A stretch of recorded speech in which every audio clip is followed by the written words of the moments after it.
Hello, everyone. My name is Zach Hicks, your resident film nerd of horseshoehuddle.com and your favorite co-host over at the Locked On Colts podcast. Welcome to my YouTube channel. Last week, I posted a film video on Matt Gonsalves in his first game against the Baltimore Ravens at right guard, really as an experimental post to really see what the interest level would be for people in terms of me posting video form content on my channel. And despite basically doing everything wrong on that video, just in terms of posting a week after the fact of the game, posting it at a weird time on a Friday night, and not really informing people beforehand about that thing coming out.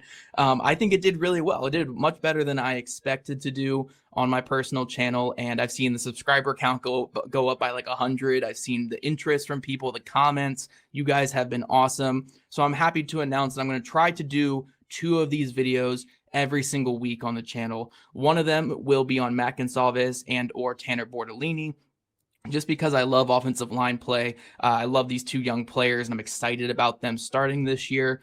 So one of them will always be on one of those guys, and the other one will be on a revolving door of topics in terms of, again, this could be anything from players to coaching to schematic stuff, like anything that you guys really want to hear me talk about. That will be the other topic of the week. So very, very excited. I'm going to try to do the offensive line one on Fridays, and then the other one will be kind of sprinkled throughout the week. We might be able to not nail down like a more specific time frame during the season there. But yeah, I'm excited to post these for you guys. Make sure if you like this content that you are liking and subscribing and leaving a comment below. I'm trying to respond to most comments. I really appreciate it so far. And today I want to welcome you guys into the next addition to this series, which is Lou Anarumo and his coverage concepts here in the preseason. A couple ones that really stood out to me, a couple plays that stood out in the first 2 games, and things to get excited about in terms of this defense versus what we've seen from Gus Bradley and even Matt Eberflus over the Chris Ballard tenure in Indianapolis. So sit back, enjoy, and watch as I break down these 5 coverage concepts from Lou Anarumo in the preseason and get a little bit excited about them. All right, guys, so let's jump into this first video here and break down this coverage concept. And before we get into it, though, I do want to talk about my my mouse here. I did have a couple comments asking for me to change the color of my mouse so you guys could see it a little bit clearer. I swear I've looked up every tutorial possible on how to change it on my computer, and I'm not seeing the option to change the color to white. So what I did for this video is I made it bigger, so hopefully you guys can see the mouse, see how as I'm controlling it. I might have made it a little bit like too big here, but honestly, you guys can let me know in the comment section below. But let's start with this first clip here. This first clip, I basically wanted to go into this one because it's kind of a blast from the past with Gus Bradley. It's kind of what we saw from Gus Bradley back in 2022. This is a very common Gus Bradley call, and I really want to highlight the communication here from Lou Anarumo's defense on, again, this call that was a staple in Gus Bradley's system back in 2022. So this is going to be a cover 3 defense call, but what we're going to see here is a trips check with the defense. So with trips check is when the offense is motioning into 3 receivers on one side in this cover 3 call. I believe it's cover 3 Mabel. You're gonna see them call out trips. So you're gonna see the communication from Chris Lamons over to the other side of the field. That's Cam Bynum coming in there. Outside corner, I think that's Jonathan Edwards. And we're gonna see them all communicating with each other. Linebackers getting on the same page, and they're gonna call that trips check. So what happens in this trips check of this cover 3 call is the back side of the formation that has the running back and the single wide receiver, they're going to be in lock coverage. So in lock coverage is essentially just man-to-man coverage, and luckily they are motioning the trips away from Charvarius Ward, which is everything the Colts want this to be. So Charvarius Ward is going to be on lock coverage on the outside receiver. You're going to get the nickel corner and lock coverage on the running back. So those are both going to be in man-to-man. And then you're going to see on the other side, we're going to have 5 defenders over 3 receivers. So man-to-man, man-to-man, and then we're going to have 5 defenders over these 3 here to take them out of the play. If we're going to go through each person's coverage responsibility, these guys are in the deep zones. and we're going to have drifting out here from Cameron Bynum. He's going to get in that kind of that hook zone. He actually extends it a little bit because of the receivers threatening the boundary. That way he can protect the deep corner here.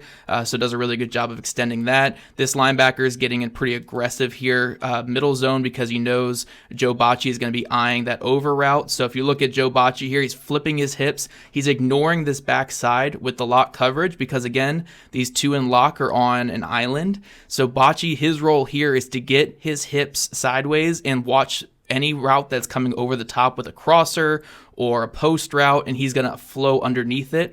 So actually, if you watch Bocci here, he turns like he's going to flip underneath this potential crosser, sees that it's not going to be a crosser, and flips back just to that mid zone, and even helps Charvarius Ward in his lock coverage there. So really good by that veteran linebacker. And then we see Cameron Grown getting pretty aggressive with that route there. Bynum, eyes on the quarterback, zone eyes, eyes back on the quarterback, eyes back on the quarterback, zone eyes, and then these guys again in that lock coverage. So we can look at that lock coverage too from the beginning of the play with Charvarius Ward staying on top of that route, breaking on the route. Chris Lamont's carrying that route to the end zone. Everybody's in lock coverage, and we're going to force that incomplete pass. So again, we kind of wanted to throw back to this one because this is a Gus Bradley staple, but we just didn't see it too much the last couple of years because they didn't have a corner that they trusted in that backside lock once Stephon Gilmore left. So now when you have a guy like Charvarius Ward, you can feel comfortable transitioning into this trips check in cover 3 Mabel. Everyone's on the same page, great communication across the board. Everyone knows their assignment, and we're going to force an incomplete pass by Malik Willis here. Everything's locked up. Really great play by McGrone to take away that quick option. Bynum with his eyes on the quarterback. Willis doesn't want to test that window. And then everything vertical is locked up. Bocci gets to that middle. Really, really good coverage across the board from the Colts' second team defense and force that incomplete pass. Now, that first clip in this episode here was an ode to Gus Bradley because while I still love Gus Bradley as a coach and really love him for the personality he has and really loved him even like a decade ago with the Seattle Seahawks, it really was time for the Colts to move on because they need to get out of that static cover 3 look that Gus Bradley basically ran into the ground the last couple years. And even when he added more quarters coverage the last couple years, they really sat back a little too much, relied too much on tackling, and it burnt them quite a bit last season. So the Colts made the move to Lou Anarumo for variations on coverages. They're not going to sit back in cover 3 all game long. They're not going to sit back in quarters all game long. They're going to be aggressive. They're going to put in some man coverage. They're going to put in some press man coverage. And the very next play in this Packers game is actually really good evidence of that. So we're going to look at this play here, and you can see across the board, the Colts are showing man coverage. They got press man up here, press man. You can kind of see right here, like the linebacker, he's showing blitz, but also over top the running back. And this is looking like man coverage across the board. We got 2 high safeties, but this is actually one of my favorite variations of cover 5, which is 2-man high man coverage. One of my favorite variations, and I love it on third downs. I believe this is a 3rd and 9 here against the Packers. And again, I just absolutely love this coverage here. So you're going to have man across the board. Again, press man. You're going to have linebacker on this man here, and you're going to have Charvarius Ward off man coverage on this receiver. Now, in traditional cover 5, which is 2 high man coverage, you're going to have both these linebackers getting deep, protecting the backs of these cornerbacks so that way they can play aggressive on underneath routes. Now, what this is, though, it's a variation of that. It's a 2-man slice concept. So in a 2-man slice concept, instead of having both of these guys drop vertical, you're actually going to have them play the sticks. So these guys are still the 2 high zone coverage guys with zone eyes on the quarterback, but they're actually going to get more in line around the 10-yard line instead of getting vertically into the end zone. I think this is a great coverage call around the red zone and on third downs because you want to press those windows where the quarterback is going to get the ball out fast. So we're seeing here Bocci is getting down on the running back, man coverage, man,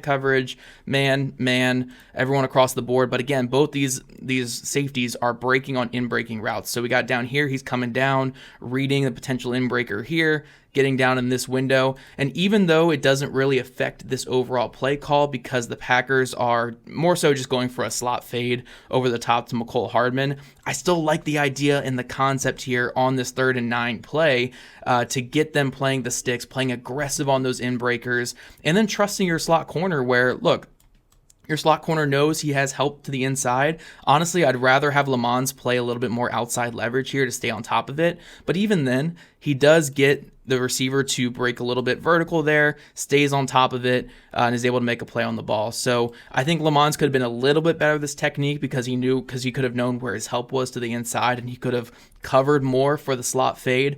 But overall, he makes a play on the ball, does a great job of getting that pass breakup. Safeties are eating away at anything that could go up the sticks. Really love this play design for a 3rd and 9, 3rd and 10 situation. And again, for everyone who complained about Gus Bradley playing off coverage and playing, just cover 3 on 3rd downs, this is a pretty aggressive man coverage call that has your safeties attacking the sticks. So this is certainly going to be a different defense and a great pass breakup there by Chris Lamons.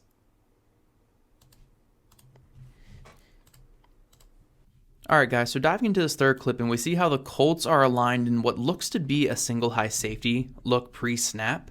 They have Daniel Scott creeping up towards the box on the short side of the field, but what we're going to see from the Colts here is they're going to bail into cover 2 or just a 2-deep zone here post-snap. So they're going to muddy that read pre-snap, shift to it post-snap. That's one of the staples of Anarumo, and we're going to see a ton of that this year.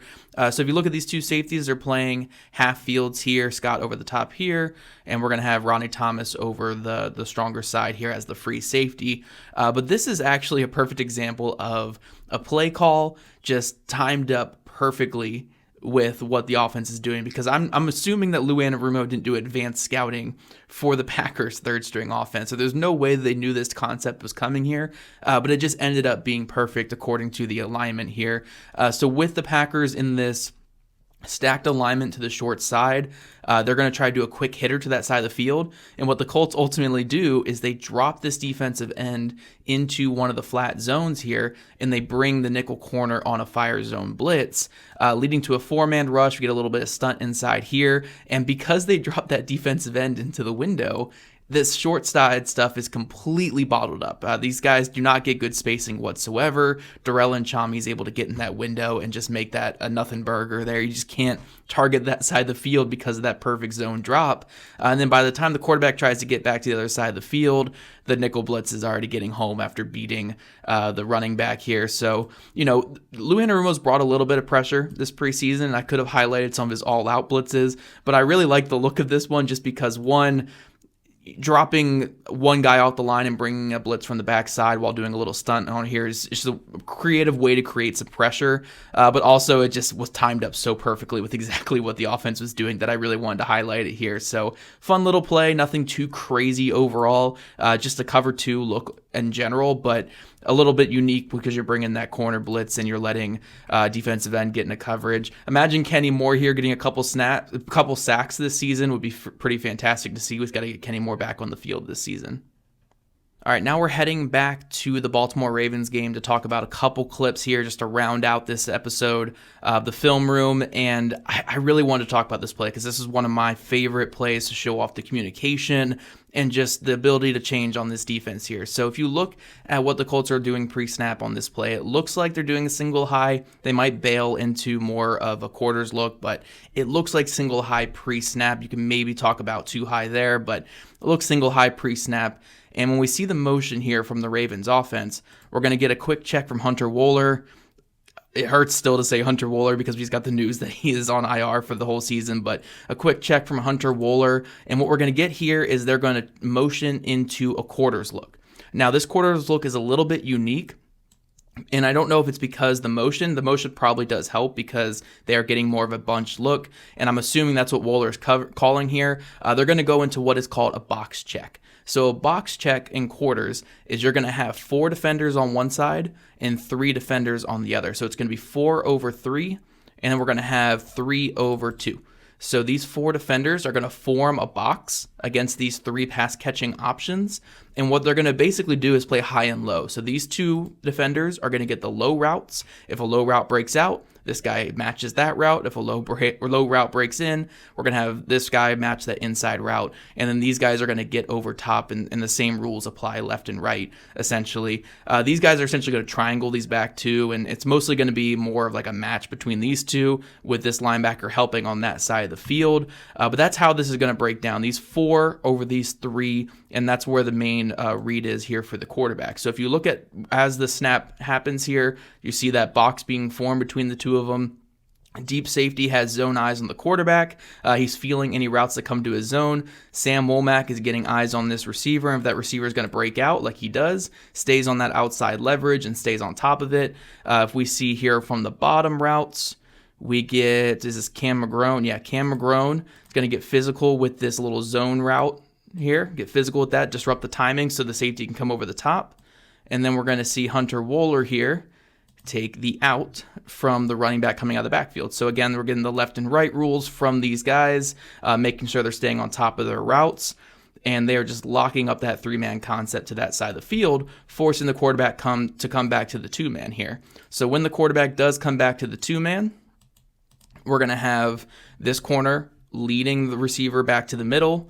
This corner's taking away the outside, and then Joe Bacci as that third man onto that side of the field is going to reverse track, come back downhill, and make a play on that ball. Just a fantastic play on that football. You would probably like Bacci to be a little bit quicker getting on top of that route there, but overall, you can't fault a guy for going out there and making a play. He does get to his spot and takes that ball away. I think against a real NFL quarterback, this is just going to be a quick tackle here instead of, a hitched and then an interception. But Joe Bacci does a great job of jumping that route and making the interception. But really good quarters check into box coverage from these down low guys, get to their spots, take away all the route options, force the quarterback to come to the check down, and then Joe Bacci makes a play on the ball and gets that interception in the red zone. Great communication, great coverage call. And these guys made it work here with the second team defense against, I guess, the third team defense versus the third team offense or something for the Ravens. Really cool stuff.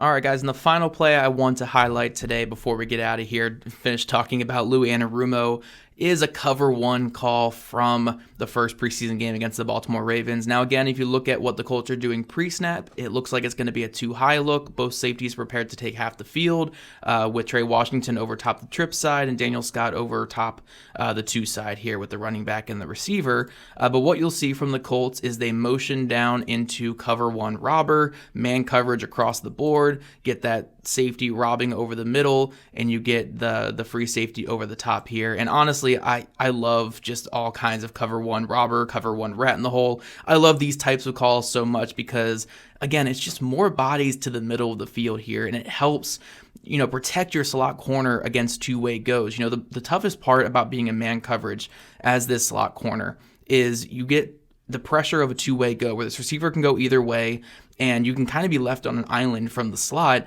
And when you have a call like this where you're robbing the middle of the field, it lets this corner play a little bit more outside leverage, force things to the inside where the help is coming. And honestly, that can work as a trap as well for quarterbacks targeting that middle of the field here. So if you look at how this is covered from Scott and the slot corner, I think this is Tennyson here in the slot, or maybe no, I think it's Chris Lamons in the slot as well in the first preseason game. You'll see how this is perfect from both of these two players here. So Lamons playing that outside coverage. He's not trying to press and get over the top here because he knows he's going to have that help over the middle.